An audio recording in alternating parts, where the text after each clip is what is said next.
evil popcorn. Who do I have joining me here? Let's start. This is the Baron dressed as Mike Myers. And this is the Popcorn dressed as Ghostface. Happy Halloween. Happy Halloween. Happy Halloween. I'm Scream Queen, and I think it's hip to be square. I am dressed as Patrick Bateman. If you can't tell, it's probably reflecting off the lights there. Now, we are continuing our theme of talking about Australian horror films today with the 2022 horror, comedy, satirical horror film Sissy. Now, what are our initial thoughts? Just general thoughts before we get deep into the movie. I enjoyed it. I thought it was a very well made film, very well put together. It has a really nice feminine energy to it. Yeah. Miss Popcorn? Yeah, I liked it. I liked it more than I thought I was going to, actually. I had no, biases or preconceptions about it, but I just didn't expect. It's not what I expected, definitely. It was darker and crazier than I expected. But it says really good points. It makes really good points, though. Yeah, so no, I enjoyed it. I was suggesting it. and I guess a little not hesitant about putting this film forward, but I'm the one that suggested that we watch it. But it's got a very, I've seen it described as having a very Gen Z energy, so maybe it's an apt film for me to put forward. But I'll get into that. I'm glad you guys enjoyed it. I personally love this movie. I saw it last year and it just has really stuck with me. It's a film for the sort of crazier kids, the outcasts, I would say. So it's a very, I don't want to say relatable watch, but in some ways, I feel like it's very relatable. Yeah. So this film is, it premiered at South by Southwest last year, and now it is being distributed by Shudder. So if you haven't seen it, go and watch it. It's very good. It is directed and written by Hannah Barlow and Kane Senners, if I'm pronouncing that correctly. And Hannah Barlow also stars in the film as the main character, Sissy's best friend, or old best friend, which I think is always fun when a director and writer stars in the movie. She does a very good job alongside Aisha D, who plays Sissy, or Cecilia, who absolutely kills it, in my opinion. I was trying to work out where I'd seen her before, and she was in a TV series filmed on the Gold Coast called Terra Nova. Oh, right, yeah, she's been in a few things recently. I can't think of the names off the top of my head, but she's amazing in this film. And I think it's, I saw an interview with Hannah Barlow, both the directors actually, talking about her, and they sort of describe her character as a bit of a creep. Like a lot more in the screenplay. She was very much a creep, very strange, but they said when they met Aisha, she was immediately very defensive of Sissy and was like, no, like, she's my friend, like, she's not a creep, like, and I just think that's a very fun attitude going into her playing this role. Yeah, I can see that. Which I thought was fun. I mean, I feel like as a director, you would want your lead, I guess, to go in with that sort of mentality. No, I get that, because, like, if you empathise with the supposed villain, which is what Sissy is made out to be in a way, you can find the humanity within the character, I think. I don't know if you've seen Yellow Jackets. Christina Ricci's character, which I forget the name of, but like Christina, if you've seen the show, you know, that character does some wild things, but Christina Ricci approached it like to see why they did it, why they felt justified acting the way that they do to find humanity. Yeah?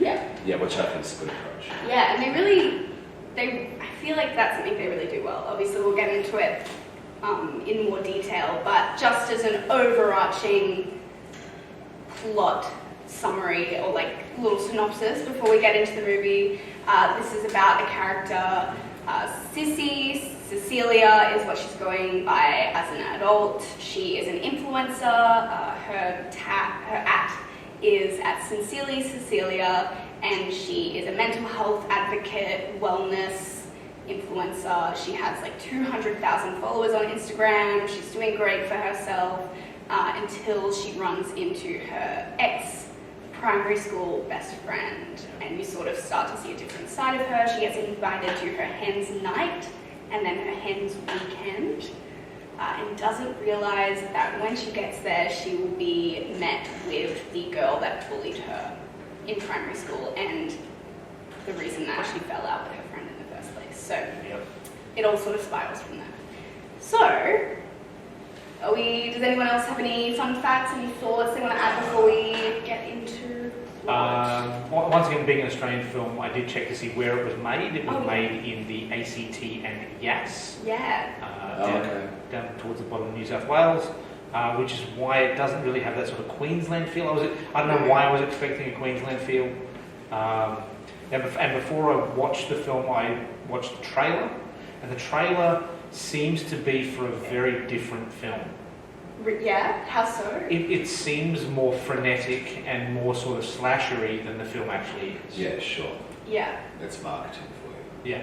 Yeah. That's interesting. I haven't actually seen them. Because they're saying to slasher, in my opinion. No. Yeah. Yeah, no, absolutely not.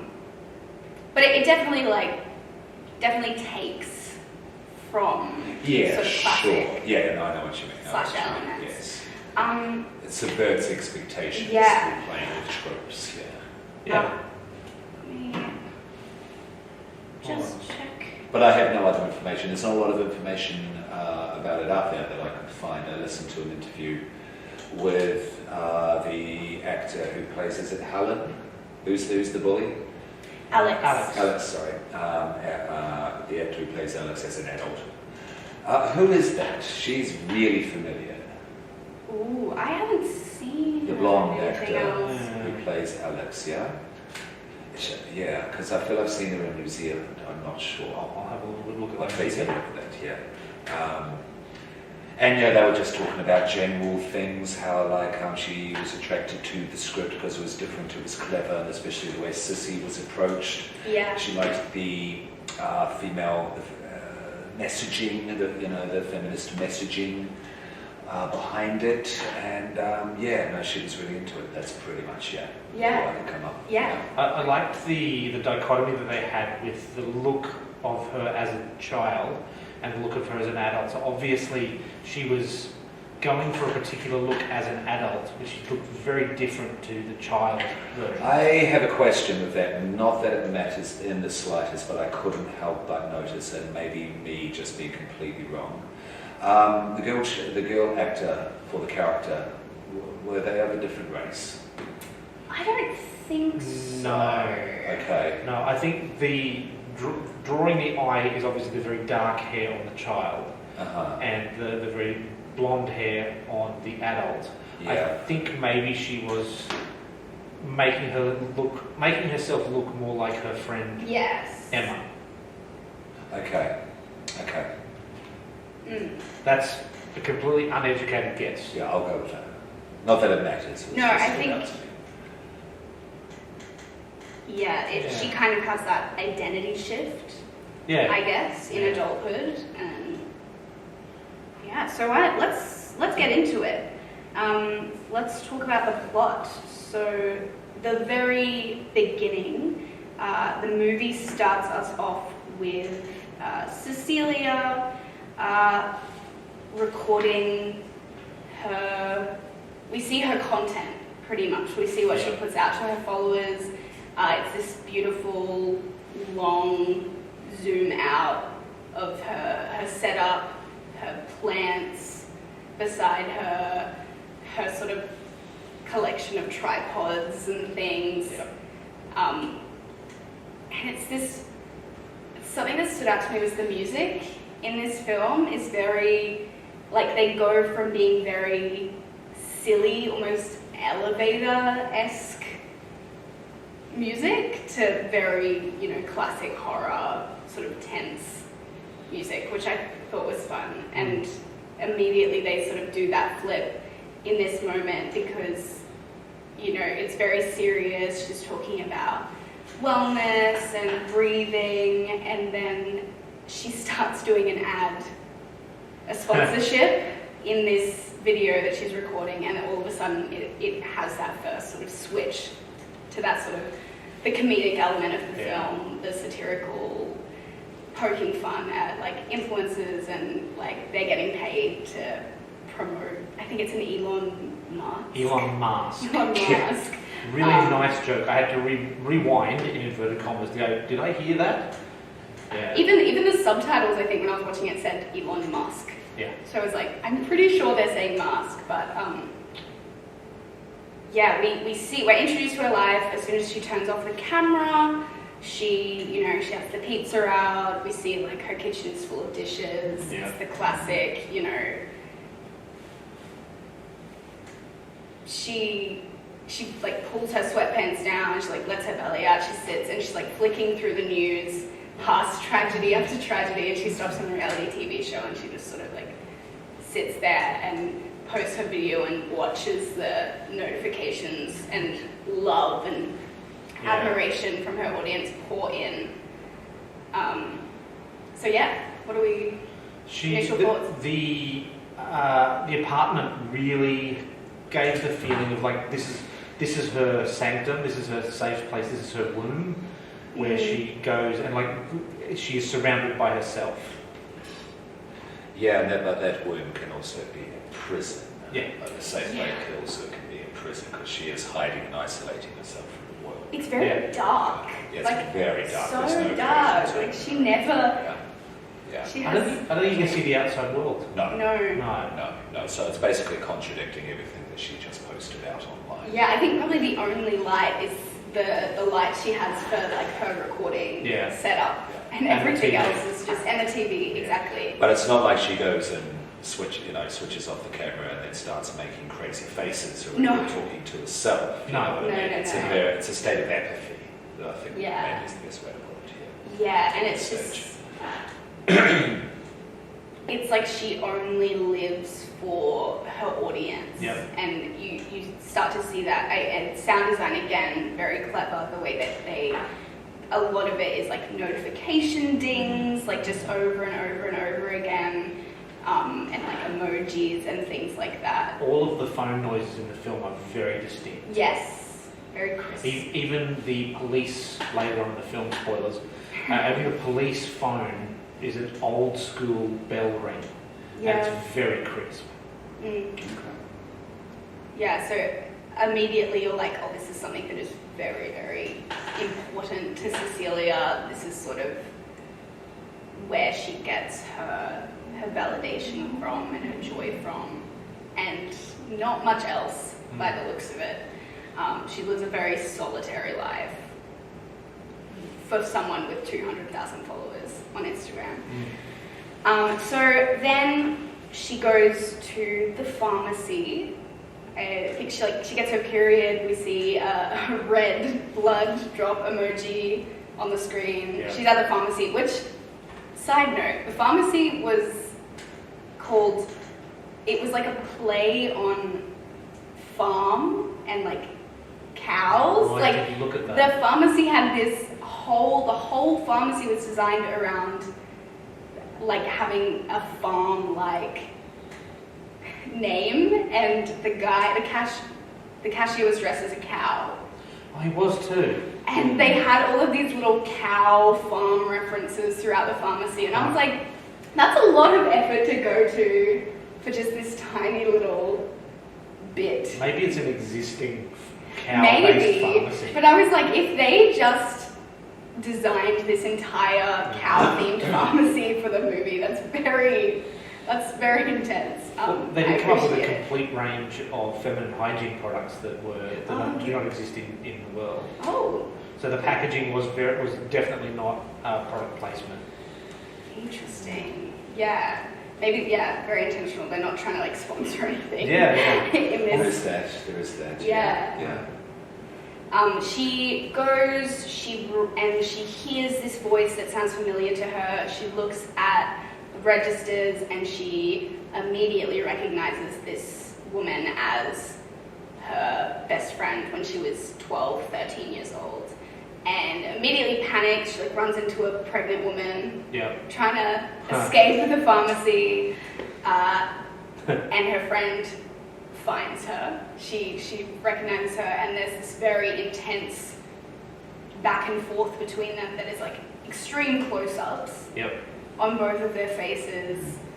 Her friend has these like piercing blue eyes that are frankly horrific. Very scary. They got the child version of her with the same thing. Like she had very similar eyes. Yeah.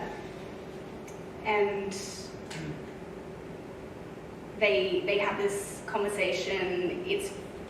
It's very strange dynamic from the get-go, I would say, between these two. Yep. Her friend is very enthusiastic, full of life, and you can tell that Cecilia is very put off, but also mesmerized or sort of infatuated by this person, or like has previously been, and like it's a strange thing. Like when she first sees her, like you're talking about this designed pharmacy. And then that starts. What I think they may be doing there is keeping her delusional world going. So until the friend comes along, and then that starts to break her. She is put off at first. She's distant at first, but then does she get the number? I think afterwards or something. And then well, like they add each other on Instagram. Yeah, that's right. And then the delusion starts to switch. She begins to remember her friend and see that she could have a friendship, a life. But in the way that she's doing it, though, it's not facing the reality of what happened in the past, which we'll get to. It's trying to create another new delusion, basically, outside of her apartment and her little circle of the triangle group. Whatever it was. The circle of rope, I did like how they drip-fed those details of the childhood, rather than giving us a whole scene. That was drip-fed rather than an exposition dump. They're very sneaky about it.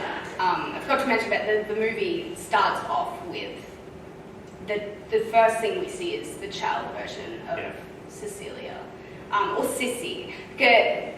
She makes a point, I feel like it's important to mention, when her friend runs into her, she's like, "Oh my God, Sissy, it's you," and she's like, "My name is Cecilia." Yeah, that's right, at the pharmacy. And her friend's like, "Ooh, professional, all right," and is very sort of surprised by that. And the child actors are really good. They're really good. The child actors are really good. There's quite a few scenes with, I mean, we return to the moments quite often. So like the Baron said, drip feeding us little tidbits, so we can sort of piece together what has happened. Because there's a very strange vibe when these two run into each other. And we get the "I don't want to grow up" moment from the kids. That definitely shows you where Cecilia is in her life at that point. She gets an invitation from her friend who is engaged to come to her hen's karaoke night. That's bachelorette for America. Yes, bachelorette party. I recently saw a TikTok that was talking about someone going to their hens, and everyone in the comments was, "What is a hen? What is it?" So a bachelorette party. We do bucks and hens rather than bachelor and bachelorette. Which I didn't even put two and two together.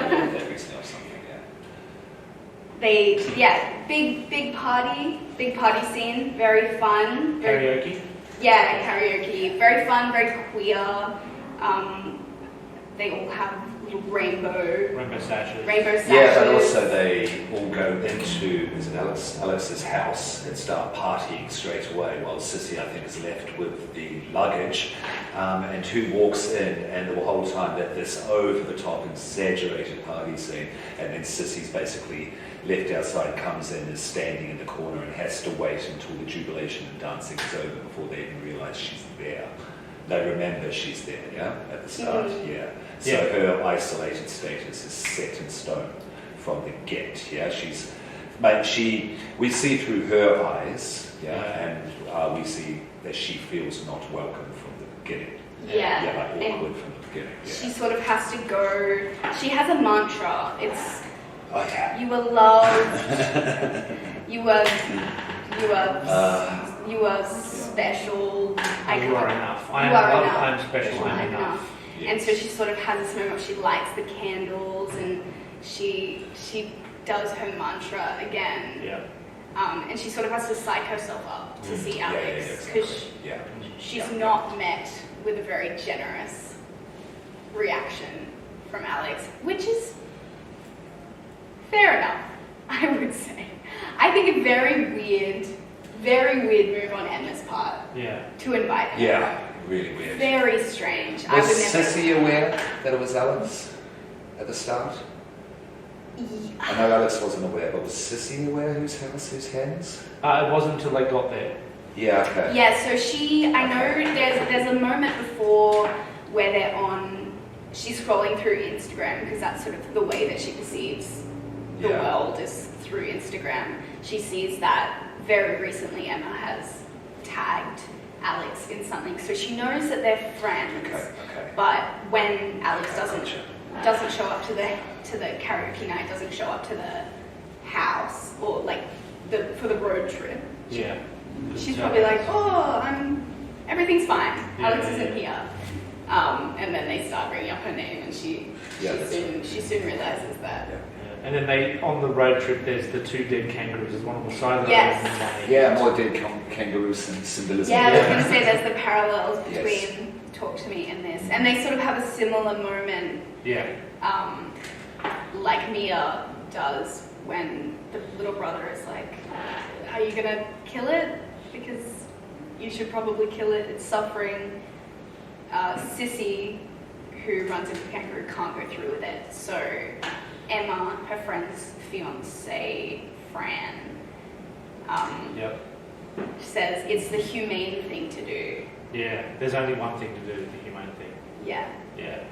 She says it's the humane thing to do, and she runs that kangaroo over, and its head splats. That was Fran who did that. Yeah.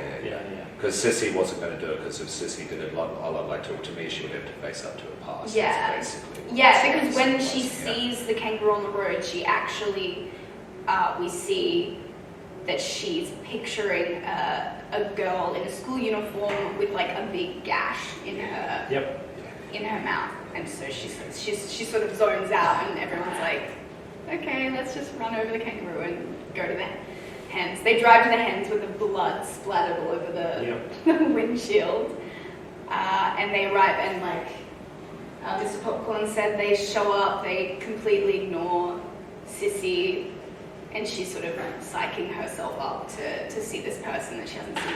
You see the not to be gross, but you see the kangaroo's head like pop. It's really gory. Really gory. Extreme close-up. Extreme close-up, like hostile style, extreme close-up at that moment. Yeah, no, it's not for the whole film, don't panic, it's not extreme.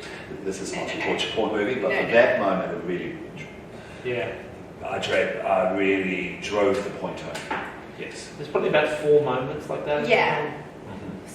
There are some pretty brutal moments, but they're rare. It's for punctuation. Yeah. And the directors tried to use as much practical effects as they could. I think they had someone work with them who worked on the Mortal Kombat movies, if I'm not mistaken. I believe that is correct. Yes, I did hear that in the interview. Yes.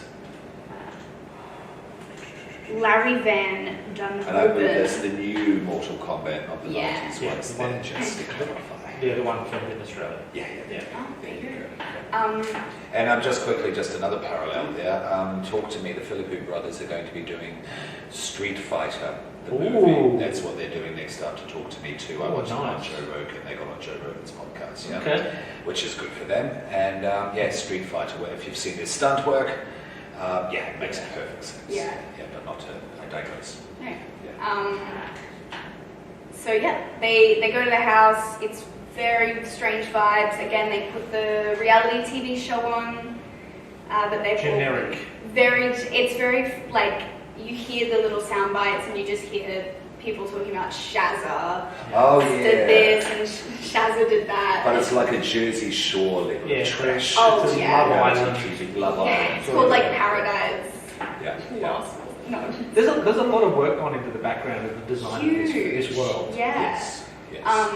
And hearing the directors and interviews, it sounds like they threw it together pretty, like everything sort of came together very quickly. So it's quite impressive, Yeah. like the level of detail they've been able to go into considering. And it sounds like they pulled a lot of different, all hands on deck sort of thing. Yeah, and then Cecilia, who has dug up, there is a time capsule that her and Emma made when they were on Emma's 13th birthday. Yeah. And before they go on the hen strip, she digs it up, she goes through it, and she pulls it out at this hen's party in front of... Sissy pulls it out. Yeah, Sissy pulls it out, and it's like, oh, I've got a fun, exciting thing to show everyone. And everyone except Emma is... Well, no one's really paying attention. No one get... Yeah, she has to yell, I think. She has to yell Emma's name. And then as soon as she yells and everyone, comes to attention, she's like, oh my God, I'm so sorry. Like, she's like, oh, sorry.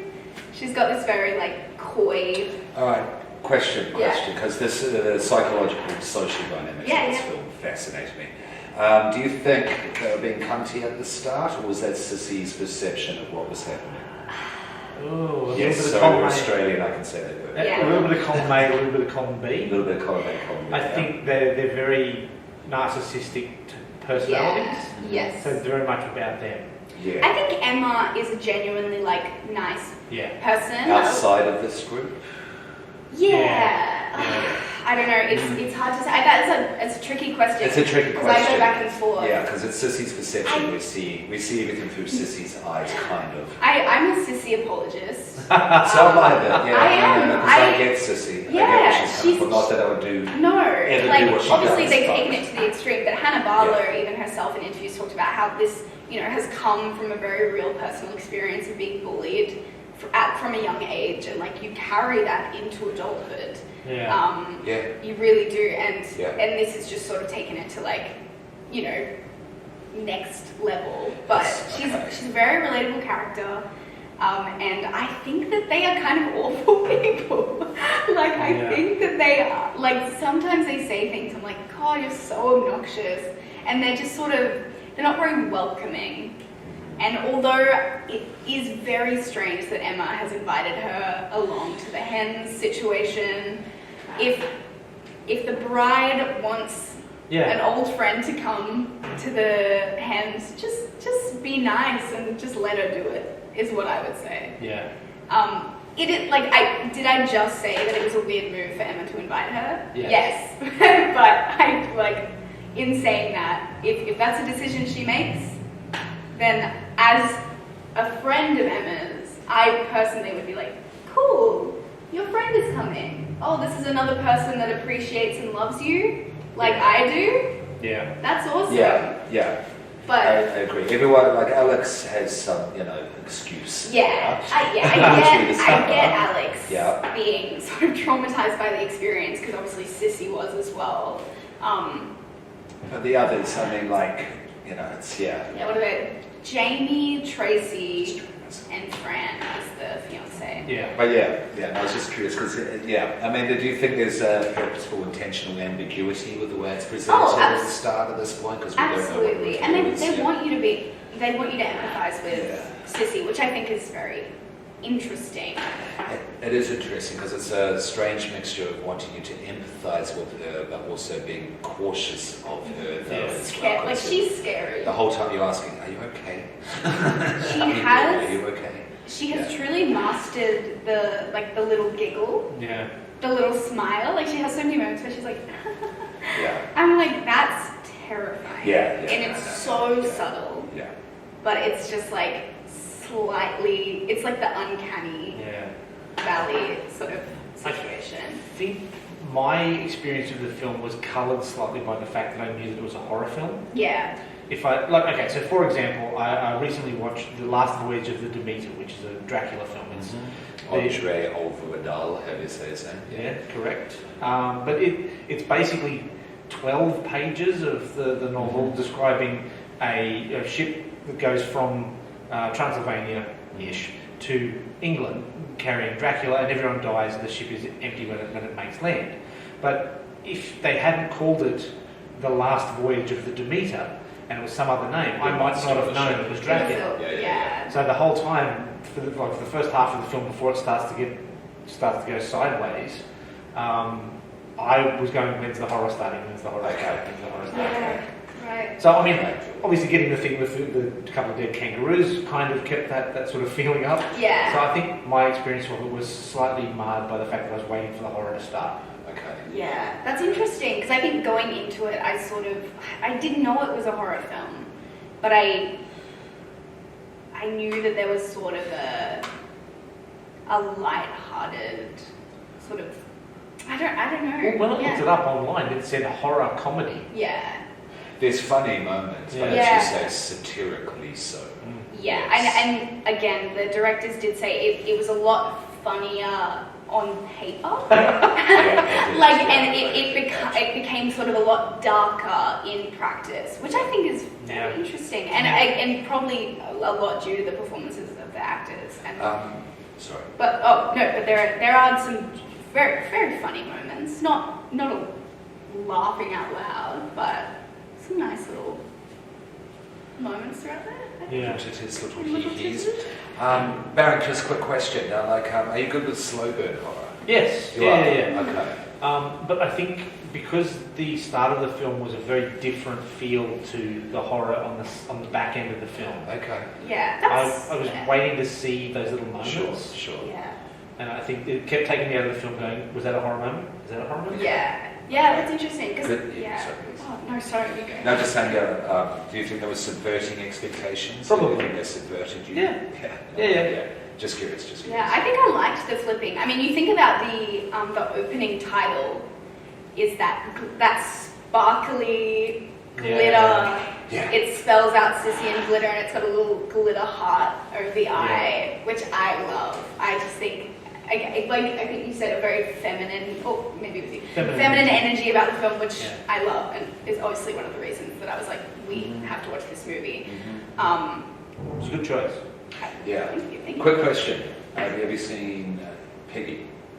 I've seen half of it. Okay. I loved it. Yeah. I don't know why I've seen half of it. I've seen half of Okay. so many movies. So if you want to see a double feature and you want a kind of Spanish version of Yeah. this, Oh, go yeah. watch Piggy. Yeah, again, relatable, outcast film. A little Is it more Spanish? brutal, Oh, a little more lot, brutal, yeah. than Sissy. Is it Spanish? Yes. Yeah. But yeah, it's great. I need to finish it. Yeah. And on Shudder again, I Yeah. think both are on Shudder. And the interesting, the sort of the empathetic lens of both Yes. films for the characters. A few little callbacks to Carrie. Yeah. Oh, totally. I mean, I guess that's the OG of this type of thing. Yeah. Fome. Yeah, the directors definitely mentioned that. And they also mentioned, which I think I want to talk about a little bit later because it's one of my favourite parts of this film, but Muriel's wedding Oh yeah. was a huge inspiration for this film. Wearing a t-shirt. Yeah, she has okay. Your Terrible Muriel. Okay. That's the last shirt that she has in the film.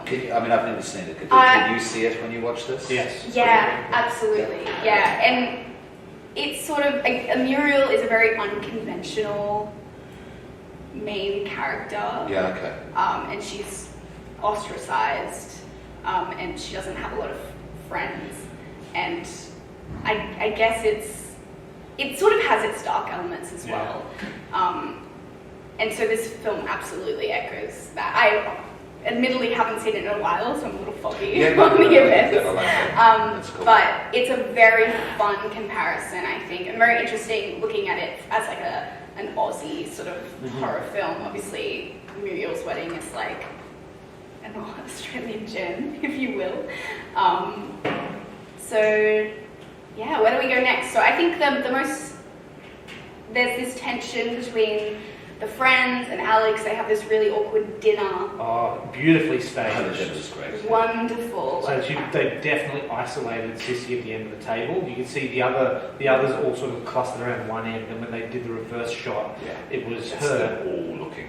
Yeah, and so Alex at one head of the table. Yeah, that's true. Sissy at the other. And there's a really nice shift of status there when they discovered that Sissy had 200,000 plus followers on Instagram, and then it's like, oh, suddenly we're interested in you because you're interesting.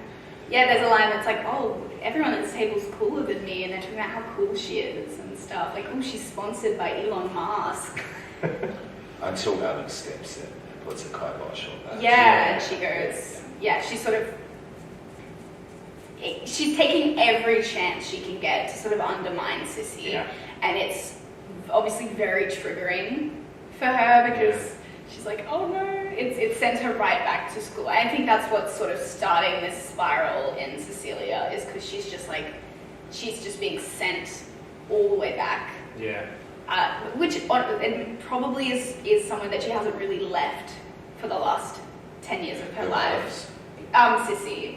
I would say like she's probably stayed in this sort of Cocoon. yeah, sure. absolutely. Yeah, talking about her house and just what the way that looks like. I feel like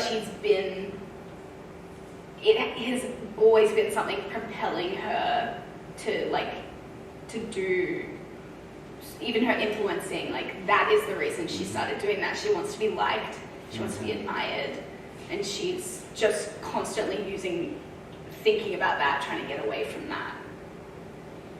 Incident in her past. Yeah. Yes. Which I would argue in her own way, not argue, but suggest in her own way that Alex is doing the same thing. Yeah. Yeah? Like, Yeah. Alex seems very Yeah. successful. Yeah. And I mean, she's got this beautiful house in the New South Wales No, she's rich, countryside. yeah. I got the feeling that it was family money though. Oh yeah, Possibly, because she's the one who gives Emma the beautiful gold best friend locket. Yes, that thing, yes. And the heart, and the two earrings hearts, and two halves stuff. of one Yeah. The trophy. Yeah, exactly. Yes, very important piece of the puzzle. And, you know, things get weird. Sissy's having nightmares about Alex getting her to feel. So Alex has a scar on her. Yes, on her cheek. Do you want to say what happened? Yeah. Yeah, I'm not Yeah. there enough. Yeah. Yeah, because the next half is kind of the unfurling. The friends, they leave Sissy in the house by herself and they go off to a lake, and basically Alex is like, why did you invite her? Because she's a psycho and she's, you know, directing everyone towards the scar on her face, and you discover that Sissy is the one who gave her the scar. She was being bullied by Alex at school. They were calling her a sissy, Yes. which is why she doesn't like to go by sissy. But this is Alex and Emma. So Emma is sort of in the background, just letting Alex sort of... Yes. Alex and the two girls from The Shining. Yeah, The the Australian version. the red-headed twins. Such a bizarre little... Yeah, that is true. What was that?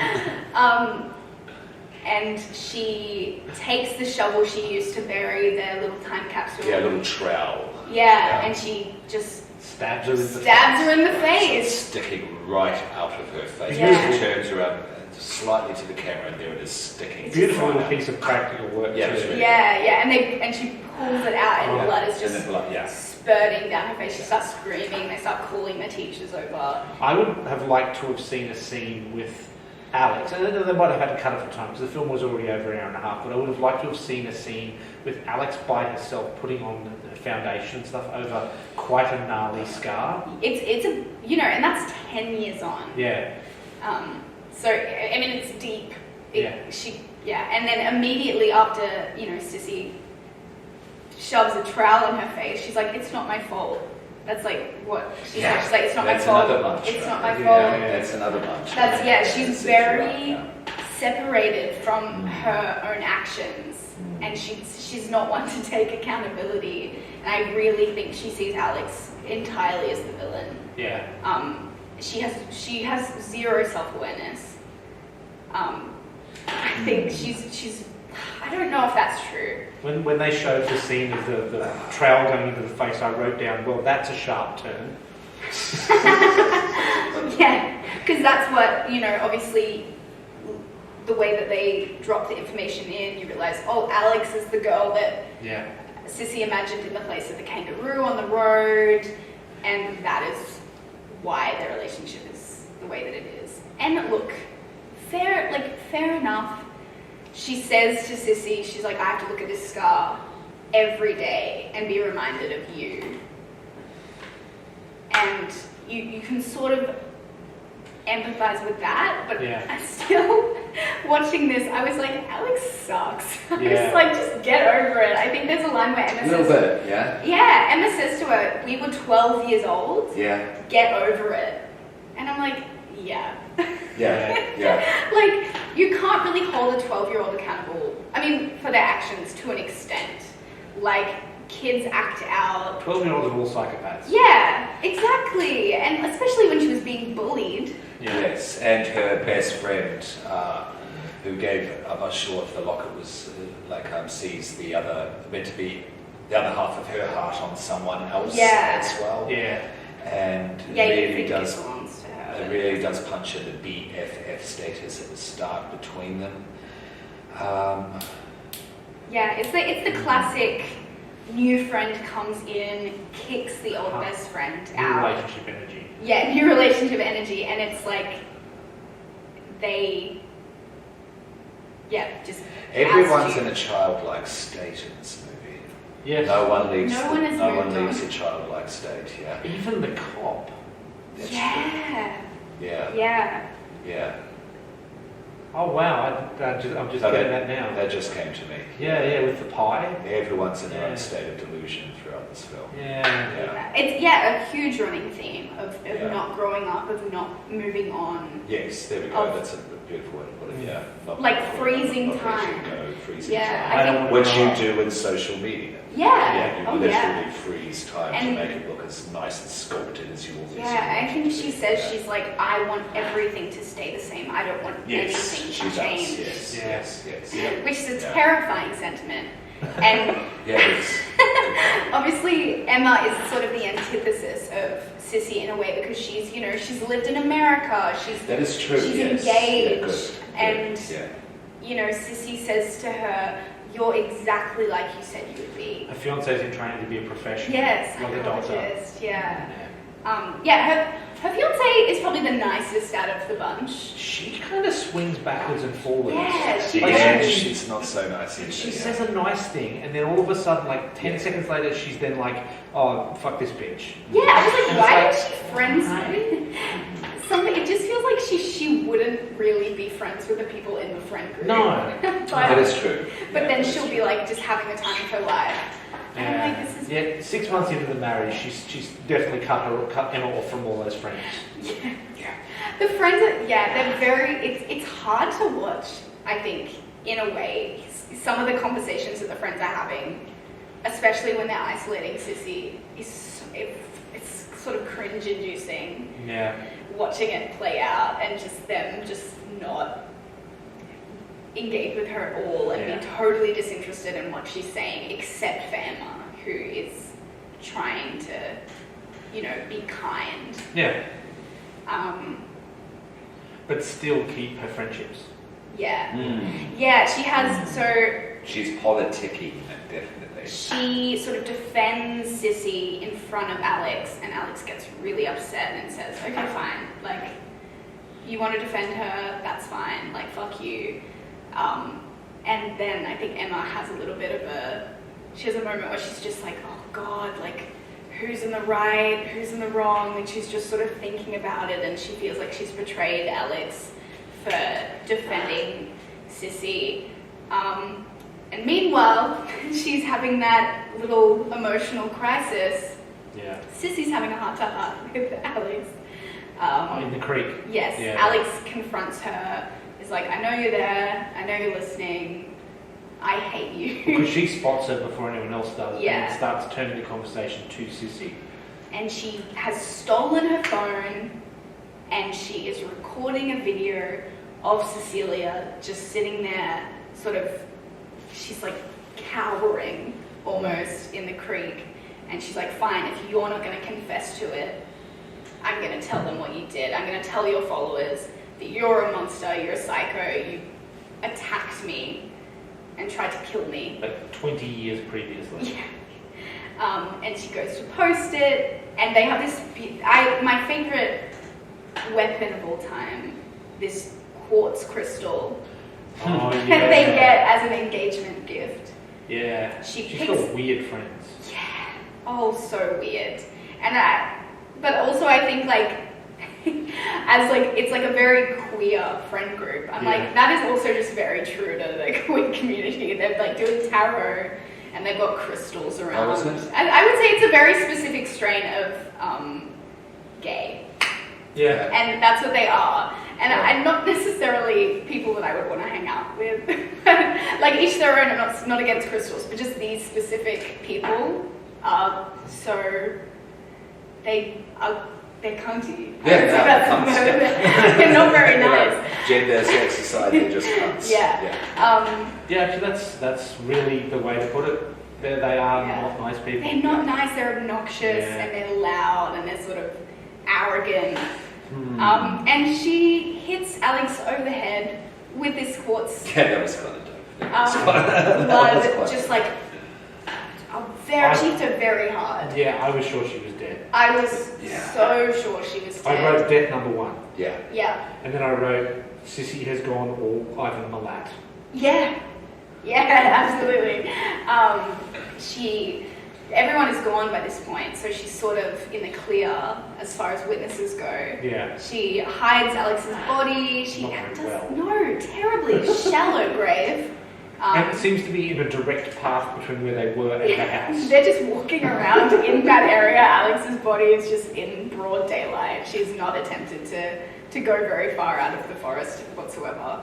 And it seems like she's dug the grave with her hands. Yeah. Because she has this moment where she goes live talking about planting, repropagating a plant in the earth and being connected to nature, and she's just like covered in blood and dirt from burying this girl that she's killed. And she's just been in a fight. Yeah, it's insane. Yeah.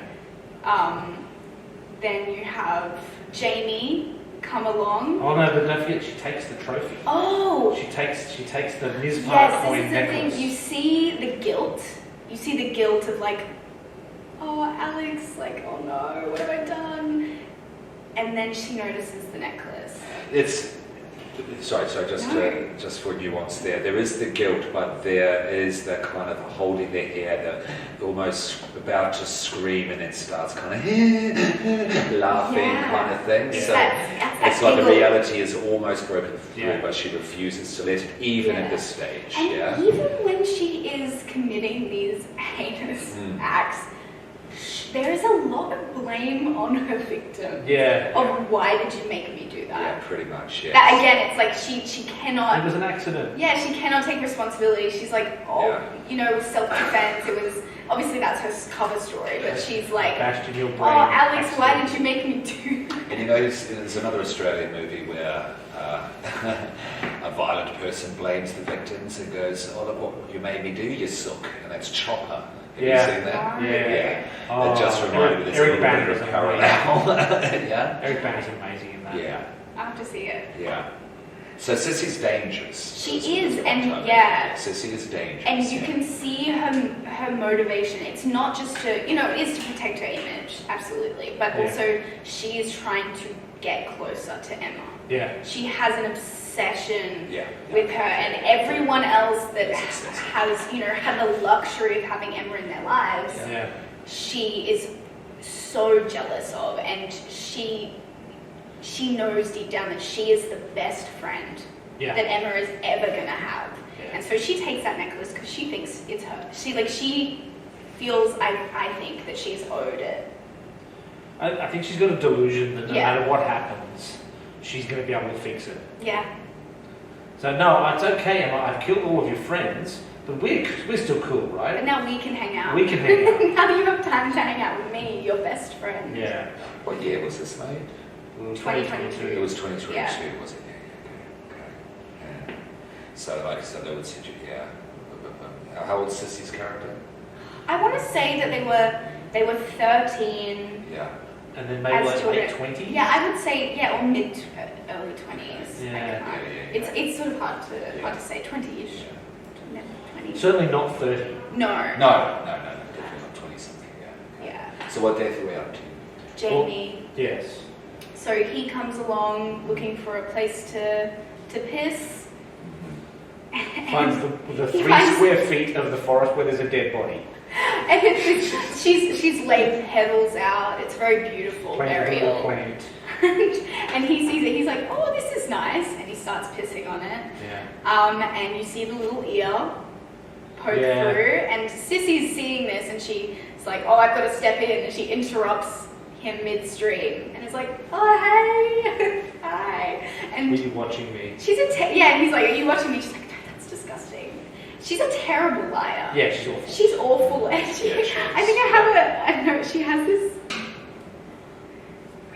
she's like, he falls over, he disturbs the dirt, Alex's dead body is exposed, and she goes, oh my god, is that Alex? Like, she has this moment where she's just Yeah. giving the worst performance of her life. I'm like, you think, I guess she's so deep in her delusion that she can't pretend to be a good liar. She can't pretend that she hasn't done these things.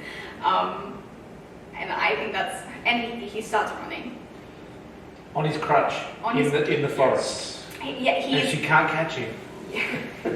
and they go all the way to the edge, and there's this beautiful, one of my favorite parts of the movie is he goes, because she's like, it was self-defense, she's trying to cover her ass. It was self-defense, and he's like, if it's self-defense, then why didn't you just tell us what happened? And then so he says, very obnoxiously, in his very obnoxious Jamie way, that Sissy's cancelled when Yeah. they find out this whole shovel trowel incident has happened. Yeah.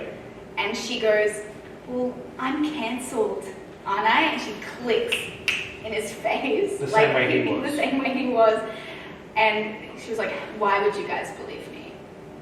And he immediately switches and tries to be very kind, which you have not seen him be for the entirety of the movie. Oh, he's a bitch. He's a bitch. Yes. That is a great, Jamie is a bitch. And he goes like, I'm here for you. Like, and another friend comes looking, she shoves him off the cliff. No. Does she shove him or does he trip? Because that's a critique I've heard about this film. I He think she kills, pushes him. He raises his crutch to get something between him and her, Yeah. and she pushes the end of the crutch. Okay. Yeah, Yeah. I absolutely Yeah, think okay. he is pushed. Yeah. Like, they're very close to the edge, so like you could argue that Because she he nearly falls over as well. Yeah.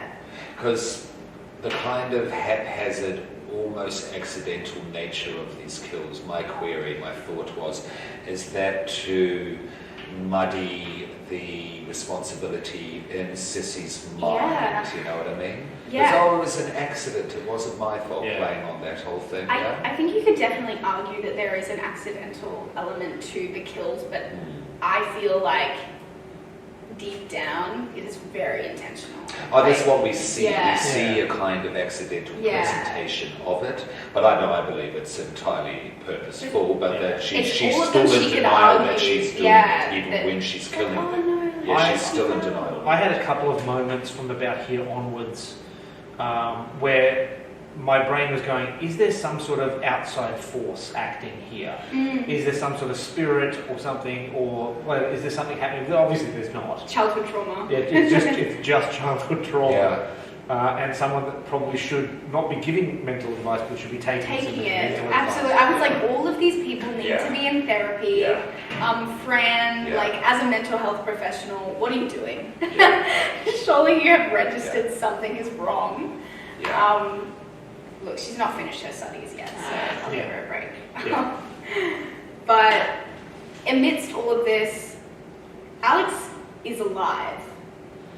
She wakes up sort of as a zombie from her Or just really pissed off. Right, she's so angry, she screams. She's got like a bloodied eye, her head is still like profusely bleeding. Partially caved in. Yeah, Yeah, that's true. So I put down here, so we're up to death number 3 yeah. with the river. Oh, yeah. But then all of a sudden, the 3 people we thought were dead, the 3 women that we thought were dead, Not are not dead. not dead. So far, now at this point, it's only 2 kangaroos and him. Yeah, Not Alex. James. Jamie. Yeah, and yeah, Emma's got taken down the river Yeah. trying to find Alex's Oh, yeah, bag. that's right. And Fran, I don't know where Fran is. Fran's lost. Tracy's gone back to the house. They don't really care where their missing friends are, I suppose. No, they're all psychopaths. Yeah, they like the lack of like when Tracy doesn't find Jamie, so she just goes back to the house. Yeah. It reminds me of You season 4. Have you seen that? No, Those I bunch of haven't. fucking rich British twats. No. Yeah, where he goes into this, very like English countryside, old school Victorian mansion, and of course, have you seen You at all? I've seen the first setup? 2 seasons. Yeah, Yeah, but yeah. You, he's basically he's a more suave Dexter. It's Oh, just okay. that, yeah, Okay. but he's a stalker. Yeah, but Right. he thinks, he doesn't. Is it stalking? Is it love? In his mind, he's asking these questions and da da da. Yeah. It's very good. And Okay. yeah, and they have What yeah, about and this? so it's another situation with someone that you kind of like, but you know is a complete fucking psycho. Yeah. Among the potentially worse people who are upstanding citizens of society. Yeah. So it's really playing with that dichotomy really well. Yeah, Yeah. no, Okay. that's a really good Yeah. comparison, actually. Yeah, Joe and Sissy. Yeah, definitely watch it. Oh, I would say okay. the second season is a lot better than the first season. Oh yeah. So much better, so you can skip it, but don't, but Mandy. So now Sissy gets in the car. Are we at that point? Oh, so there's another kill first. So she, Oh, in the bar. yeah, she walks back. Yeah. It's nighttime by the time she gets back to the house. Tracy's there. Cuts her She- own arm over yeah. with a stick. She Oh, takes that's her. right. So it's she's looking for sympathy. Yeah. And she's looking to position herself as the victim. So she fakes this injury. She says, Alex attacked me. And Tracy, surprisingly, is very sweet. Yeah. Runs her a little bath and Dresses a wound. dresses her wound. She's got a face mask on. She's living her best life. And then Elon Musk. her Elon Musk. Very slasher film. Yeah. The mask. It's very, Yeah. very Yeah. like, Yeah. yeah. This is where it starts turning into slasher. Yeah. It's getting very insidious. Sissy grabs Tracy by the arm and gets very scared. And like she's a lot taller than her as well. So the moments where Sissy's sort of towering over her. When she stands up in the bar. Yeah, she looks, and she's got the face mask on. Yeah, and it's yeah. very intimidating. And she falls in the bathtub. Her hair gets stuck in the swirling shower, The the drain drain. Yeah. hole, and it like scalps her. Yeah, I don't know how it did that. I don't know how it did that, but I liked it. Yeah, I was good. Very It was a fine. really good effect. It felt very Final Destination. Yeah, it was good. And then that's when she changes into her "You're terrible, Muriel." Yeah. shirt. But leaves the death trophy around her neck Yep. and puts it outside the shirt. Yeah, she's very proud about it. Yeah. Very, very proud of that win. And that's when, I think that's obviously a big tell, because she's being like, oh, Alex did this to me. And then people are clocking the necklace and going, Did she? I don't know about that, Sissy. I've been friends with Alex a lot longer than I've been friends with you. You're a stranger. So yeah, that's when she gets in the car. Yeah, okay. She's back in the car, and Well, that's right, they make a joke at the start. Can you drive stick? yeah, Yeah. so she can. Yeah. Thank God. Very convenient. And this is where she runs into Fran. Fran has somehow also got lost in the wilderness. Because she was in the river. Yeah, And she didn't have her shoes or a phone with her. that's Emma. Was there? Oh, Emma had that. Yeah. Emma So Fran was just having a little picnic. Oh, that's right. And She then was sort of gets lost and doesn't. And Sissy picks her up, and Fran is confused. Why she's headed? That's the fiance. Yeah, Yes, right. the fiance. Why is she headed in the opposite direction to the cabin? What's going on? Where's Emma? And I think I love this line. Sissy says, "If you love her so much, then why don't you know where she is?" Yeah. And you sort of see that possessiveness Yeah. really rear its ugly head in this moment. It sort of really sets Sissy off, because she's like, I would know where Emma is. If I was her fiance, I would know where Emma is. Yeah. And you're not attentive enough. You're not good enough. Yeah. And she starts raising the speed on the vehicle. Yeah. And then she can't get the seatbelt on. Yeah, it's stuck. The classic. She's going about 150 kilometers an hour. And Fran is very calm. I'll give her that, because she's like, we'll talk about this later. Just stop the car. So just over 90 miles, I think, 90 miles an hour. Yeah. Something like that. And she does stop the car, and that Suddenly. sends Fran flying out the windshield. Nice bit of cinematography with that, actually. This was done really well. Really This good. kill was done really well, Yeah. actually. I feel like it's very poignant, because obviously you have the reference to the initial roadkill incident. Yeah, because Fran rode over the king. Yeah. And so, my sister was like, "Oh my God, are they gonna do the kangaroo thing?" And I was like, Yeah, of course they are. Yeah, of course they're gonna Yeah. do the kangaroo thing. It's classic. This is Aussie horror we're talking about. Yeah.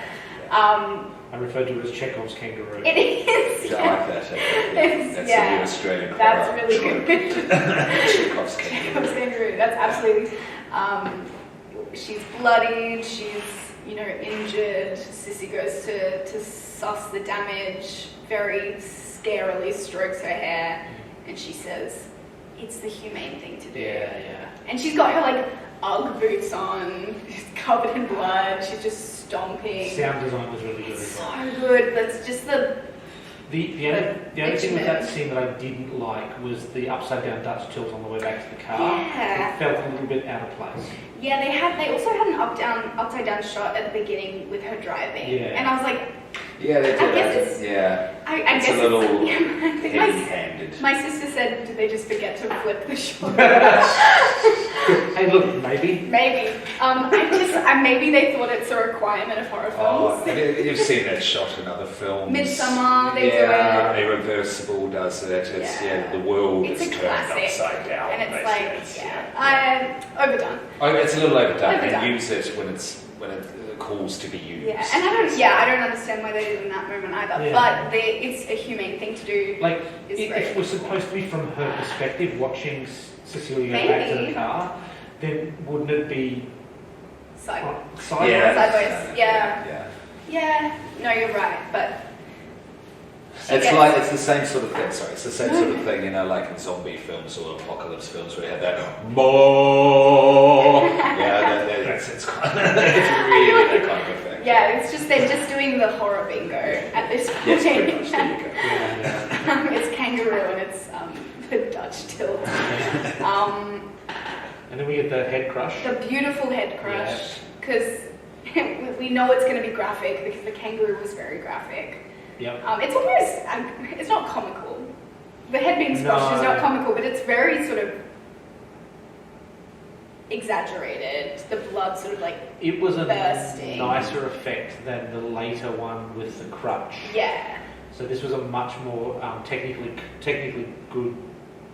Yeah, they effect. slow it down too, so Yeah. you really get to see the See and hear the pop. the pop. Yeah. The pop was quite It's- something. Yeah.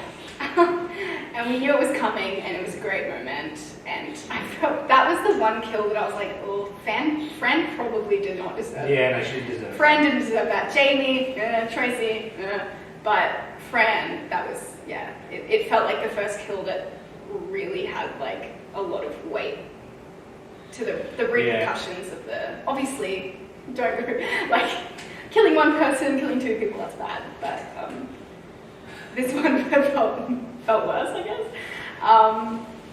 And she goes back to the house. Yeah. And by this point, Emma has found her friend dead, Hidden under the bed. hidden under the bed in Why would town. you not leave her just in the bath? Oh no! Yeah, I don't. Why would you not just leave her in the bath? Yeah, she has a way of incriminating herself. Yeah. Yeah. She's not a good killer. She's not a good Yeah. killer, and I guess it's good it's not premeditated, but And like, Yeah. she goes, oh, what's this weird wet towel? Oh, this is covered in blood. Oh my god, there's my dead friend.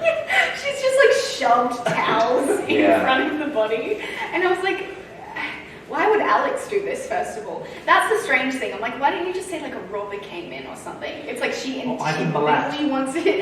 Ivan Milat, Ivan he's Milat, alive. there, people not from Australia. Oh, Wolf yes. Creek, yes, is who is portrayed in Wolf Creek, one of our nastier individuals. That's who it's based on. Yeah.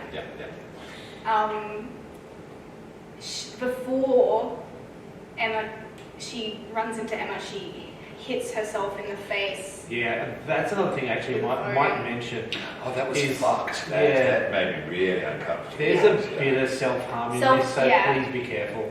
Yeah. Read the content warnings. Yeah. I mean, Absolutely. between the very least, the deep cut with the stick and then this moment where she's beating herself up. Yeah.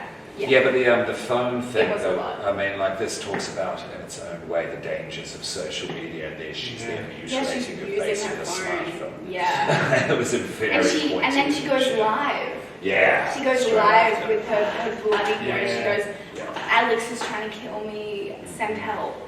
And then Yeah. this is when she sees Emma, and she goes to Emma for help. She's like, Alex Yeah. did this. That's it. And Emma sees the necklace, she knows that's not true. And she realized that beautiful acting from Hannah Barlow in this moment where you're sort of seeing her come to terms with the fact that, like, because she invited, and obviously it's not her fault. No, it's not her fault. But you're seeing her connect her actions, like, to the deaths of her friends and her fiance. That's what she's like, where's Fran? Yeah. And Sissy's like, oh, I don't know. I don't know where she is. And she's just like this beautiful, like trying to hold it together because she doesn't want Sissy to be suspicious of the fact that she knows what she's done. Yeah. But she also, all of her friends are dead. And it is because of Sissy. And I just think... No, they were all accidents. Yeah, it was they fell. Self-defense. Self-defense. That part was really like just her face. Her facial expression was like so gut-wrenching. I was like, damn. And then It was certainly not her fault. It is the consequence of really dumb But actions. just like, could you imagine you like invite exactly. your long lost friend, Yeah. and then you're like, and you defend her. Hang on. Your long lost friend who stabbed someone in the Yeah. face with a trowel. Yeah, you remember that trowel that was on your face? Guess who I've got in the back? Come on down. I know I said Emma was a kind person, Yeah. but what friend would think that that's okay without consulting Consulting beforehand. Consulting your friend who has a permanent scar on her face because of this person's actions. Oh, just think it will be a reunion, it will be happy days, everyone will forgive each other, so just come in while I basically She thinks she's riding gonna have rodeo a- on your old best friend here as soon as they get in. Yeah. You know She's what I going to have mean? her It's- Dr. Phil moment where they sit down and they hash it out and everything's fine. I mean, there is Doesn't a matter. good portion of this film where most of the characters spend drunk or impaired in some Yeah. way. That is I- true. Yeah, that is true. Actually, that is a good. I don't think Sissy does Sissy take shit. No. No, she doesn't does need seem like anything. Yeah. At that stage, but yes. I don't think she's a person that would like to be out of control. No. Which actually aligns itself with the music and the lighting and the colours and that Yeah. kind of elevated, not quite sober state, not quite in reality the whole time. And that motif of the sparkles Yeah. and the stars Yes. and like when Fran like rubs the stars on her eyelids Yeah. and this idea of like Yes. the delusion and the fantasy. Yeah. Remind me of Euphoria. Yeah, as well, but, yeah. those moments. And those yeah. sparkles, like they come back. We have like the night sky sparkling and like all of, and the gold nail polish. Yeah. Yeah, well. it's like the old rose-coloured lenses. Yeah, it's a very- a new very version, nice yeah, modern. Little motif that she. Yeah, all red flags look like flags through rose-colored glass. It's like when a cartoon character like hits their head and they have the little like birdies Yeah. going. I feel like that's how Sissy lives her. Yeah. She lives her life in constant state of that. So we're getting down to the pointy end. Yes. Everyone is dead. So Emma gets knocked out. Oh, Alex calls the police. Oh yeah, that's right. Alex the cop calls the thinks it's police. one of his mates. Yeah, can't speak because I would Oh, say massive she's head wound, massive head wound, significant brain damage. broken blood vessels in the Her eye. sight is also impaired. Yeah. She calls this police officer, And and remember that too. Her sight is her impaired. sight is impaired, everybody. And she Impaired. calls the police officer, and he has that moment where he pause. Again, classic. I just love, like, you're like, oh, yeah, this movie is Australian. They just have to remind you every now and then, which I love. I'm not saying that as a critique at all. I think it's hilarious. Yeah. He has the meat pie, and he pours the tomato sauce on, and he smears it around the pie with his Across the finger. top. Well, that's how you get the right spread of tomato sauce on the top of your pie. It's so good. And I was he's, literally doing that this week with a sausage roll. I mean, yeah, why waste a utensil Yeah. when you got 10 of them Yeah. right there? I just thought that moment was beautiful, and he answers the phone. He's very, like, they obviously don't get very important calls very often. No. Clean up on the desk. Yeah. He thinks it's his drunk friend. It is not. It is someone in danger, and Yeah. he soon realizes that. When he sees that she's in the middle of Through nowhere. some bullshit technology that they don't have. Yeah, they don't. Yeah, they don't have access to radars. So And stuff. basically, it cuts to like he looks up and there's a TV screen sitting on a filing cabinet, and it's got sim location, and it looks like the motion tracker from Aliens. And it's just like this little flash and red. Oh, what are you doing in the middle of nowhere, mate? Oh, wait. Yeah, I mean, thank God they have that technology. Otherwise, these people would be doomed. They already were. I don't know. They're pretty doomed. They're pretty doomed. They're pretty doomed as it Yeah, is. there's some doom to go around. And that leaves Sissy and Emma alone. Yeah. I'm sorry. Sissy goes full blown Patrick Bateman. Patrick Bateman, like insanity.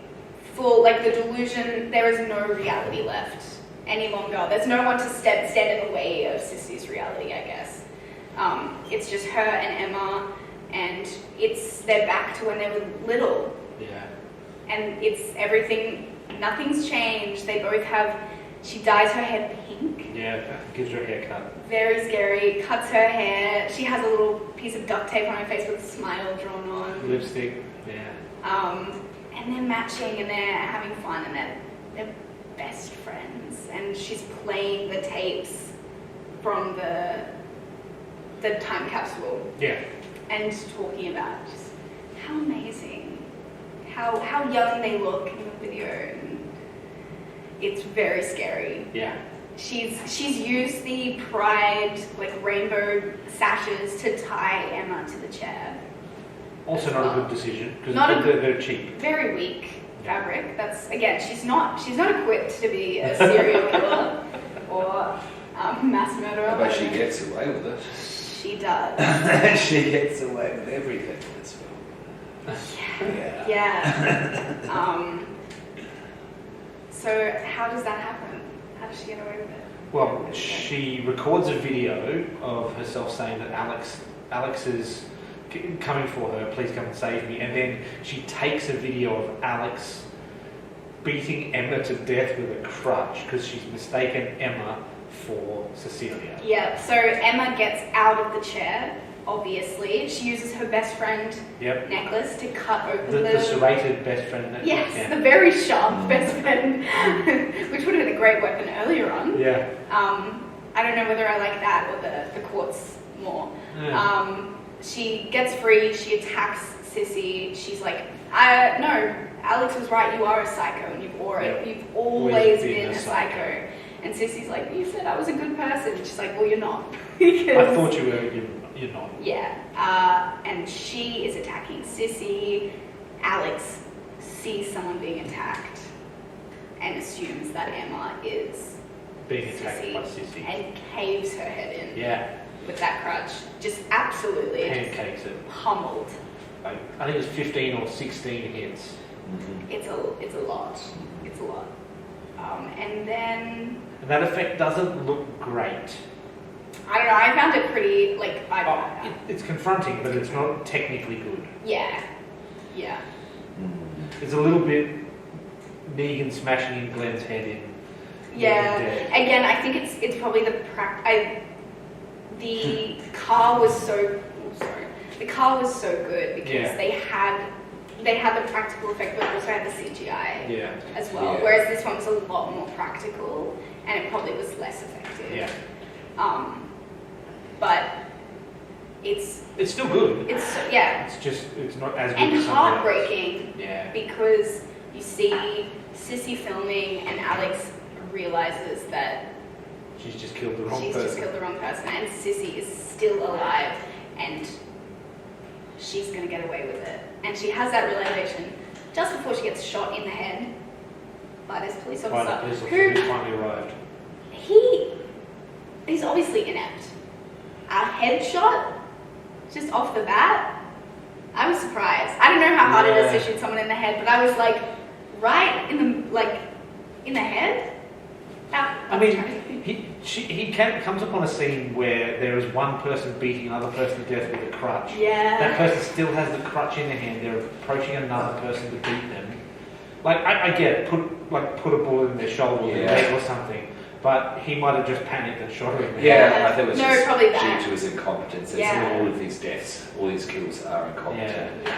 And that's the only gripe I have with this film. I don't know if it was well mapped out enough, the deaths, to align with Sissy's mentality, her psychology, her insanity, however you want to put it, yeah? Because, as you're saying, some looked not so good as others, some seemed intentional, some seemed accidental. I think it could have been mapped out and kind of made a bit more cohesive how they approached the kills. Yeah, and I guess some of them were sort of just like for convenience sake. Exactly. And some of them were obviously meant to be a lot more poignant kills. And then some. I think that the ending could have been stronger. The message could have been stronger overall if they had mapped it out more cohesively and clearly. Yeah. It's not a takeaway critique that will make me dislike the film, but it was the only little bit of what's the word? Lack of skill there. Basically, a lot of skills shown in this movie, but that was the only points. And not to go into comparisons, but look at what Talk to Me did. That was a very beautiful finale. I mean, I don't think there's a lot of horror movies that have endings quite like Talk to Me. Yeah. Or the practical effects go so new green level. I'm just excited to see where they'll go. But we're not talking about that. We're always talking about that. So that's how it ends. She gets shot, and then book deal. Exactly. Yeah, that's right. She of course becomes famous. She is the lone survivor of the Alex. She goes on the Kurus massacre. Which is crazy. Yeah, but it's this world, isn't it, that we're living in? And it's this world that and everyone believes her. And I mean, she's got proof. She's got proof of her. Yeah, sure. There's footage of her beating, someone's head in. Edited. otherwise. Exactly. There is no one left to say otherwise. As long as we see it on the socials, it's all Yeah. good, it's real, it's fine, it's lovely. And she's selling her bespoke Yeah, that's right. circle of robe. Yeah, that's what she's saying. saying. Was it non-allergenic? Hypoallergenic. Hypoallergenic. And her book is called something ridiculous, like how to Allergen thrive instead of survive. Yeah, it's full of all these nonsense phrases. So, it's just so good, and like her hair's up, like the sort of, it's got like that sort of She's taking the pinky out of it. yeah, like a mature sort of spin to it. Like now that she's like survived And this unscarred. tragedy. Yeah, Very unscarred. yeah. And she does her signature giggle, and yeah, Yeah. and that's the movie. Are we going to give it a score? Sure. I would love to. What's our score range? Is it we going to do the popcorn rating, or would we have a different Well, rating? before we do that, if I can ask, Oh yes. especially you screen green, obviously this, you chose this, and you are Gen Z, we're not. Yeah. Yeah. What is the message of this film? What is it trying to say? I mean, it's very much of now. Yeah. It's a horror film. What is it? What is it trying to say? Yeah. It's an excellent question. Stop doom scrolling. Yeah, I feel like there are a few things running alongside of one another. I think it's like one, there's an element of like a catharsis of like just like from childhood to adulthood. Like it's a cathartic movie for, like I said, like the outsider and the bullied. To sort of see the bullied kid get their revenge, I feel like that's like a very surface level Sure. thing. But I guess I would say like the social media element is Yeah. probably like about I don't know if it's not as simple as don't believe everything that you see online, but yeah. Because to bring back Talk to Me again, No, sorry, I don't know if you watched. No. Did you watch that Spikama movies? The Korean film analyst, yeah, because he's brilliant. He did one for Talk to Me. Spikama movies, check him out. He's on YouTube, Instagram. He's brilliant. He looked at Talk to Me, and he said it would be easy to see the metaphor of this film being drug addiction, but no, it's grief. Yeah. The underlying message, the underlying metaphor for it all is grief. I think with this one, yes, there's social media, where all the delusion, the hysteria, the mental illness is conveyed. Yeah. But it is about not letting go again. Yes, Yeah, I really not think it is. growing up. I think it has that kind of that trauma-based and is covered over. Social media is the do-they, do-not, wherever you're from. The comforter, so you don't have to think about what's really going on in your head. Yeah. Which is what I think was happening with Mia.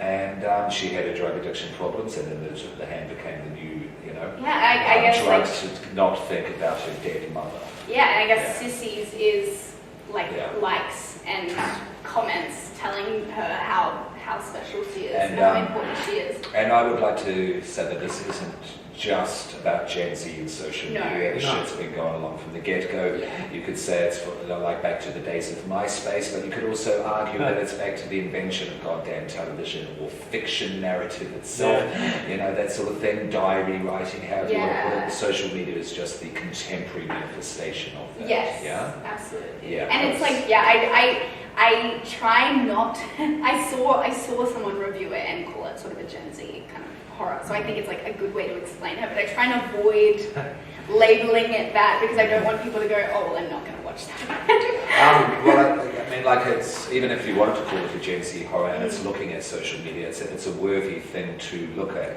because it is kind of driving people fucking insane out there. Yeah. You know what I mean? There are real But I dangers think, to it. I think you're right. It is about the delusion and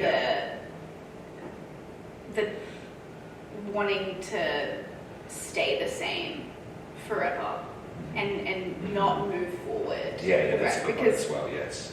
Emma Freeze time. has moved forward. Yeah. and Sissy has not. Yeah. And you know, you look at the metaphor of the circle and staying in that circle. Yeah. And It's just that, like with salt, you that keep is your, demons yeah, out. Yeah. that is your safe space. No one can enter into your safe space. So it's Yeah. like she has this circular wall around her, and she probably will Yeah. forever. Yeah. So yeah, that's right. It also like reminds me of movies like Jennifer's Body and Okay. stuff. Is the Yeah. like the obsessive sort of infatuation Yeah.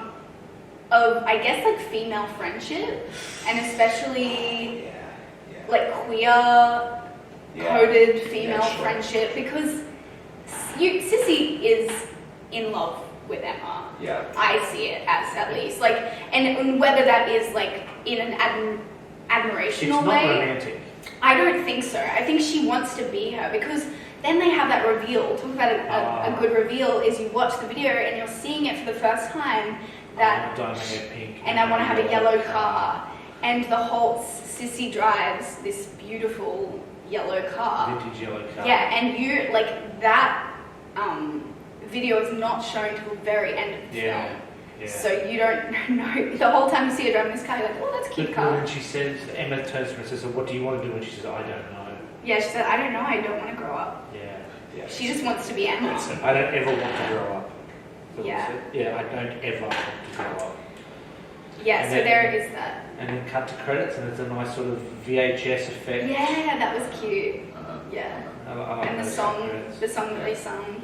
I did wait till the end to see if there was something after the credits. What was that? No, I was but I like, kept expecting like one of them to come back to life, like just come up out of the forest, and it's like, oh no, it wasn't quite dead. Sissy undead. Yeah. Yeah. I'm going this is Yeah, going to be a no. franchise. No, it would be a terrible franchise. Have you seen Spree?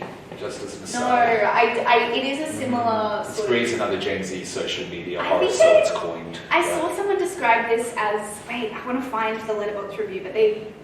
Let me find it. I haven't seen Spree, so I didn't. Spree is a guy who rideshare driver Oh, in yes. America, For the basically trailer. live streams himself. Cool. Needs to get more numbers, not getting enough numbers, so he just starts killing people. Nice. And it just gets more and more fucking Wow. crazy. Okay. Yeah. I might have to have a look at Yeah, that. yeah, yeah. It's a real Bacchanali of a film, and the point is obvious, yeah? And what they do is really effective. They'll have 3 phone screens up on the one film screen from 3 different characters, Yeah. and you lose track of what's reality, whose screen is what, who's doing what to what. So it really does immerse you in that Okay. immersive insanity. Yeah. So would that be something you would watch on a phone? Yeah, it would be effective on a phone.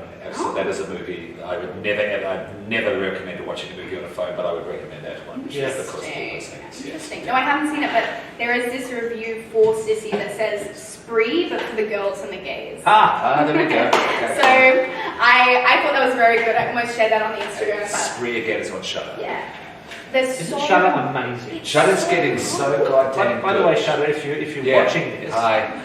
please sponsor us. Yeah, we'll look into that. When- Time. When Evil Works is on there. When Evil Yeah. Works, Terrified, that's by the director of Terrified, which is one of the most brilliant, terrifying horror movies I've seen Yeah, in I a goddamn haven't. long There's time. so And it's new. many. Piggy is on Yeah, Shudder Piggy's as on well. Shudder. If you wanna. The Terrifiers, of course. Yep, 1 and 2 and 3 coming up. 3 coming up. Yeah, I couldn't recommend It's Shudder so great. more. And also have a look at their series. They've Yeah. got the best 101 best moments in horror films, cursed films. Personal fave I have is Queer for Fear, Yeah, there you which go. is talking Yep. about like Yep. specifically queer links to horror. Yeah, very good. And also, well, while we're on it, yes, this is a queer film we're discussing, so and it's a horror movie, so there's Horror Queers, the podcast. A couple of brilliant analysts right there. And if you want to flip it over to this, the female side of things, Spinsters of Horror podcast, shout out Kelly. Yeah, check them out Yeah, as well, because awesome. they're kind of the female flip side. And it Yep. doesn't just have new and cheap stuff on it, like it's got Evil Dead, Yeah. it's got Yeah. Silent Night, Deadly Night, Texas Chainsaw Massacre, like there's some there for everybody. And it has it's called Shudder TV, and it's just 24-hour streaming horror. Yeah. Oh wow. Yeah, you can just put that on in the background if you're having a party. Yeah, you need projection, you need visuals, turn the Yeah. sound off, put that on. Yeah. Yeah. Shutter's right. It is. It's like one of the only subscriptions I pay for. Yeah, I'm thinking of getting rid of a lot. Just paring it down to maybe just that. And I don't know, I'll think about it. Dragula. Absolutely. Yep. Yeah. Oh, what a good show. So, Should we rate it? We're rating it. Should I? You go last. First? Last? Yeah. Okay. alright, so what rating system are we using? No, my phone's over there. Oh, I can grab it. Go, just grab it, it's fine. It's fine. People will forgive us. This is, you're seeing inside behind the curtain. I'm seeing.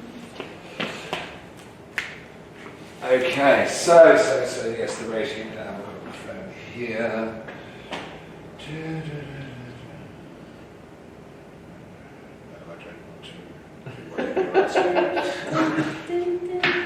All right, so 1 is burnt, 2 is flop corn, Yep. 3 is satisfying, 4 is delicious, and 5 is evil. Okay. Well, I'll go first then. Look, honestly, this is probably, like, I enjoyed it, but it's not something I think I'm going to revisit.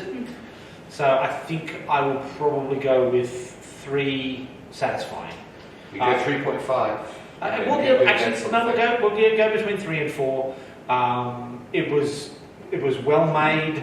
I put some notes down here, which is the lighting states are excellent, the camera work is great, the staging is amazing, the direction is good, most of the acting is good, the kid actors were across the board amazing. Yeah. And I did enjoy that Sissy just becomes Cecilia Sissy just becomes more and more unhinged throughout the film, which was a nice escalation. But it's a butterfly. Go away. Not on the podcast. Get your own microphone. I don't think it's something that I'd revisit, but I was not dissatisfied with the film. Yes, I'll go for a 3.5 as well. I thought it made its point very well, and without, hammering any kind of, message home too strongly, not spoon feeding, that type of thing. Kept it nice and ambiguous, and kept it quite insane. And but I got where Sissy was coming from. While I was watching it, I was like, fucking kill them all. And, they deserved it. but I know that is not the message of the film. So there is a catharsis thing there, but also a social messaging is solid by the end of it, absolutely. And 3.5. And we all need to stop doom scrolling a little. Yeah. Absolutely. I will addend my score with, if you are looking for a feminine energy film or a queer energy film, this certainly does then go higher. It really covers that sort of thing. But just for me, the 3.5. Yeah. Yes. Screenplay. Yeah. I think this one falls somewhere between delicious and evil for me. Okay, 4.5. Maybe a Somewhere. 4, somewhere. Okay. Between a 4 and a 4.5. 4 and a bit. Yeah, 4 and a bit. I really love this film, which is why I recommended it. Yeah. I think it is so fun, but also very unhinged and very disturbing. And I support women's wrongs. I support women's wrongs. I really do. And That's good. I love to see a killer that is also the final girl Yes. of the film. I think that is beautiful. It doesn't. I never really clocked on there. The final girl's the killer. And the directors, they always knew that that's where she would end up.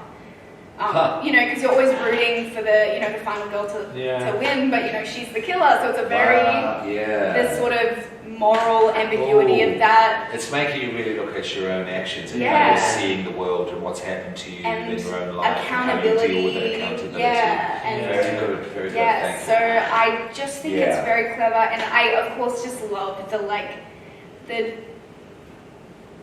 feminine friendship, let's record this little video and let's Diamante this friends forever box, and the necklaces. Didn't even say that, but she joins at the end. She joins the two pieces together, and there's a little ding, and it's Yeah, just yeah, Yeah. Yeah. it's just very beautiful, But creepy. but creepy. Which is an achievement. Yeah, That's an achievement. It's a good sparkly horror. Balanced. film. Yeah, sparkly horror. Sparkly horror. It's really good. I love it. So, Bejazzled? Bejazzled. Horror jazzled. Horror jazzled. Or jazz. Bejazzled. No. That's Let's leave that. that's the new evil pop. That's the new 5 score. Bejazzled. Okay. Alright. Yeah. What's next? Well, it's me. Hello. Yes, and we are doing. Yeah, if I could all do this one. Yep. We're doing The Well, 1997, starring Miranda Otto. Oh. Yes. Now, Okay.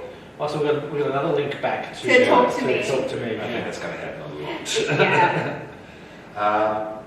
Yeah, well, Miranda Otto, I said I was going to do Mid-Eyes at the start when we were doing this. There was a couple of spooky, rural, atmospheric Miranda Otto films I saw when she was much, much, much younger than Talk to Me or Lord of the Rings. Yeah. And one of them is called The Well. Yes. Okay. Where do you find it? I don't know. On our socials, we will let you know. Follow us on Facebook, Instagram, and subscribe to our YouTube channel. Do all the things, like it, share it, tell your friends.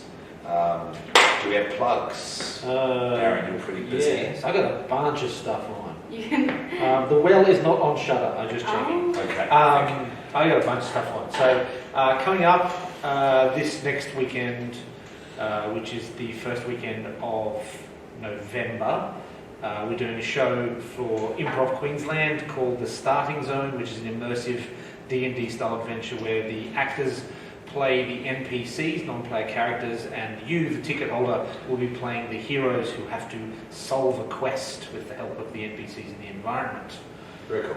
And then Supernova's coming up, which I'll be doing some work there. I'm hosting for Katie Sackhoff and Tamara Morrison, amongst others. And there's something else. What am I thinking? Uncle Mus. Yes. Okay. Yeah, Jake Wow. Mus. Okay, cool. Yeah, so I shall say kia ora to him for you. Yeah, do so, thanks. And Speed the Movie the Play for Act Oh, Act yeah. on Wynnum Fringe. Wynnum Fringe. Wynnum Fringe, okay. Act Speed the Movie the Play, where we take the movie Speed, we do it in about 45 minutes, and it's a comedy. Fantastic, fantastic. How's the project's going there, Screen Queen? It's good. Second draft is Second draft. almost in, so keep an eye out in the next 6 months for something to actually happen there. I will not be doing any shows. This isn't a grand announcement that I'm quitting. I'm I'm not done. doing any shows for the rest of the year because I want to create a couple. I've decided Nice. yes, Lovely. I've got to fucking do Yeah, it, you know. cool. And I want to do a grand guignol. Oh. Guignol, how do you say that goddamn word? Do you know that? Extreme European 19th century drama, theatre. Ah, okay. They're basically these kind of little Gothic, Victorian Gothic style scenes, and then all of them end in a spurt of blood that spurts all over the audience. Yeah. That's pretty much what it wants, yeah? Yeah. Love it. And I also want to do an immersive, copyright on all of this, I'll kill you if you copy. An immersive theatre piece with a giant size doll's house filled Ooh. with dolls. Interesting. Yes, so 2024. Yeah, okay. Okay. And of course, Evil Corp. Yes, my apologies. Yes, my goodness. We are here at Evil Corp. Thank you, Kate. Kate refuses to get in front of the camera, but Kate and Jay and all hers. Yes, created a brilliant thing here. We just did our second year Halloween, which is second year in business as well. Check us out, Fortitude Valley or online. And yeah, and I work at some escape rooms. Come visit if you want. It'll be all over the socials. It will be all over the socials, yes. All right, well, that's it. That's it. Okay, cool. I have no idea how long we went, do you?